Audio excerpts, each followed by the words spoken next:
Forests are dangerous places to pre-industrial populations. There's wild animals in there. They're dark and mysterious.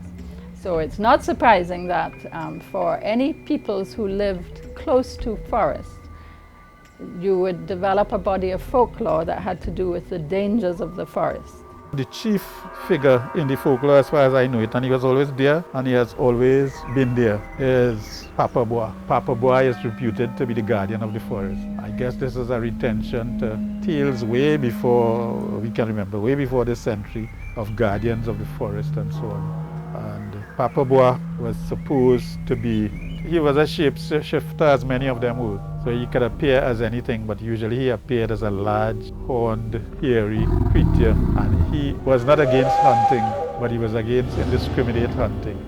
Maybe that was a sort of an environmental control in those times because people were killing out the animals and so on.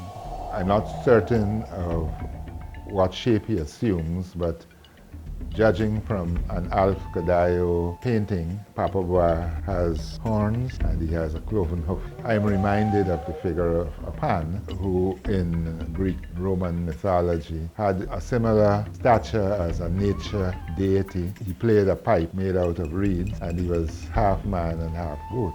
Historically, these creatures exist as myths in other cultures around the world.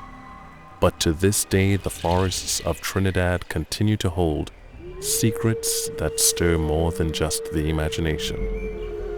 It has been put forward that Papa Bois is not a mythological character, that there was a point in time, several hundred years ago, in the early days of Trinidad, that Trinidad actually possessed a Bigfoot.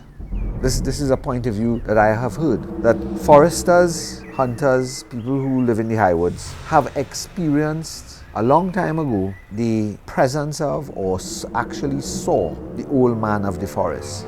These hunters would tell you first-hand experiences of encounters with these strange creatures. And they wouldn't lie. They're telling you they've seen it, they've experienced it. It's no figment of the imagination. They were not drunk or tired or hallucinating because the dogs were there and there were other people with them. They were witnesses. And these creatures do exist. Throughout the decades, hunters have claimed to have encounters with a man-like creature of the forest. At the risk of being ridiculed by their peers, they remain true to the stories and are convinced that what they saw was real.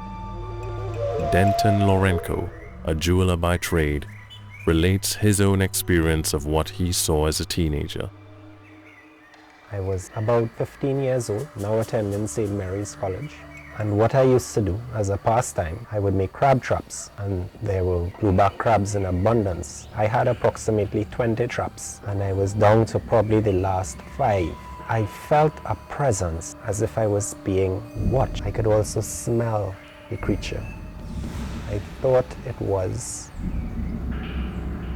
the people living on the beach. They had goats, but there were no goats around. I couldn't hear the goats, I couldn't see the goats. So I stood up and I started to look around me to see what it is that is there, this presence. I was very close to an immortal tree and there were lots of liane vines coming off of the tree. When I look closely at the vines, there I noticed this creature standing up straight, looking at me through the vines. At first I thought, well, it could be the vines, how it's shaped or whatever. I'm getting an illusion, right? So I walked up slowly and I'm like probably 4 feet away from it because it's just behind the vines. It was also covered in coarse hair, very, very coarse hair. I was in total shock, seeing this thing, being so close to it, and I could actually smell it more so than ever now. I never saw anything like it. Even though it was covered completely in hair, totally, from head to toe. The eyes were the most prominent feature that you could see on its face. Those 2 eyes, and they were big and round. But why I was so scared is the fact that even though it was 3.5 feet tall, it was stronger than you and me put together. It could rip you apart if it wanted to. I took the fastest way out of the swamp. I dropped my cutlass and I left my crab traps and my bag and everything, and I ran straight home. I would meet other people from the village that would set crab traps as well, and we would work different parts of the swamp. And I met a guy once and I told him my experience, and he told me, he said, you know, Denton, you saw a Papa Bois, you know. They tell me things like that. They saw Papa Bois with animals and so on. Couldn't be true. I don't know if they wanted to make up a story or if they believed that's what they saw. But one hears these things and hears it as something real.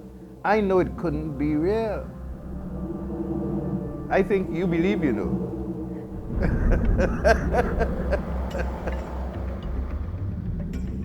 So you have these creatures, and I believe that what happens is that these creatures, you know, there's an intermarriage of mythologies, so that aspects of European mythology, God and devil, get mixed up with African myths and maybe other kinds of mythologies. Amerindian myths might be in operation as well. So we create these figures as part of our maybe adjustment to our own society, as our ancestors kind of accommodated themselves to the new conditions. They didn't lose their myths, but they merged them with other people's mythologies. Remember that all the people who came here after the end of slavery did not find an empty place. They found a culture that was already lively, developing. It was basically an African-European, African-French culture. So all the people coming in had to some extent, adapt to that culture. Of course, we know they struggled hard to retain their ancestral cultures, but they were coming into a society where a European-African cultural fusion, what we have come to call Creole culture and a Creole society, was already in place. And so for the Chinese, the Indians, to a lesser extent the Portuguese, Syrian, Lebanese coming in, they had to deal with an already existing mixed, fused culture.